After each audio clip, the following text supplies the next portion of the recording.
Welcome back, all you kings, queens, and in-betweens, to another Should You Watch video here on the channel. And today we have an anime that's a few years old now, but we just watched for the first time, and that is Bloom Into You. What are your thoughts on this anime?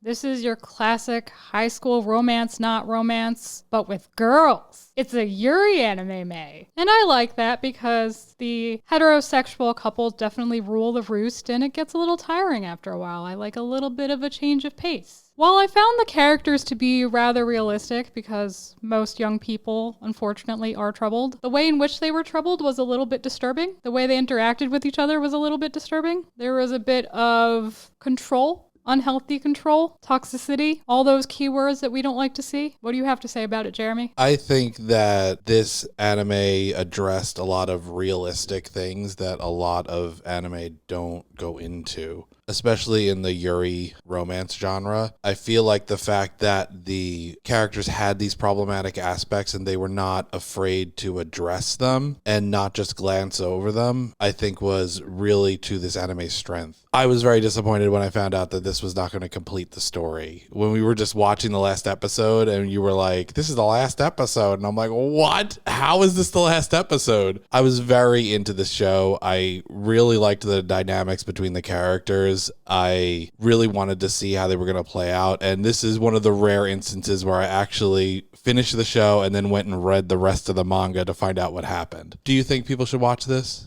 I think from the standpoint of it is realistic, it talks about a lot of the things that young couples, gay couples deal with, like homophobia, which is a bit of a through line throughout the show. And there's a little bit of a hurdle that the main character has to get through, and that is the kind of, can I fall in love with a girl? But I think the main thrust of the main character is the fact that she doesn't know whether she can fall in love at all. And this is one of the rare instances where you see an aromantic person portrayed in anime, where you have Maki, who basically says that he could never feel those kind of feelings for anybody. And he enjoys seeing other people experience those feelings, but he knows that that's not a thing that's for him and something that he's incapable of. So not only do you get a very good representation of the LGBTQA plus experience, but you also get a romanticism portrayed and contrasted in an interesting way, because our main character, Yuu, feels like she falls into the same category because she always read a lot of shoujo romance and she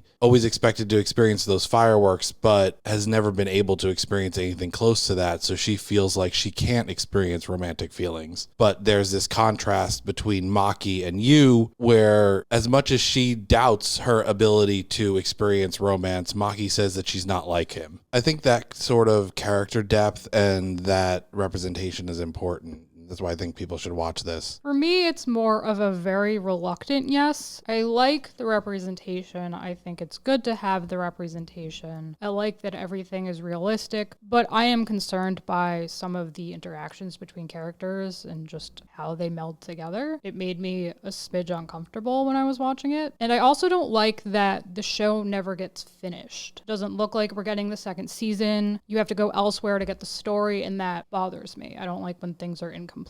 I can understand that. I think I had a richer experience having read the manga after already watching the anime, because I had kind of the anime versions of those characters in my head. So I was able to flesh out a little between the panels as I was reading the manga. So that seems like a yes and a tentative yes. So that's basically two yeses, because that's mostly what you get from Elaine. Thanks, Chair. So go watch this anime and then read the manga afterwards. It's not really that much reading afterwards. You only have to read about 20 chapters after the anime ends to get the end of the story. Something else you always get the complete story on is this Should You Watch content here on the channel. Like the video if you like it. Give us recommendations down in the comments of things that we can watch. Subscribe to the channel so you don't miss any of this content going forward, and ring that bell so you know what's up. And we will catch you in the next one. Bye, guys.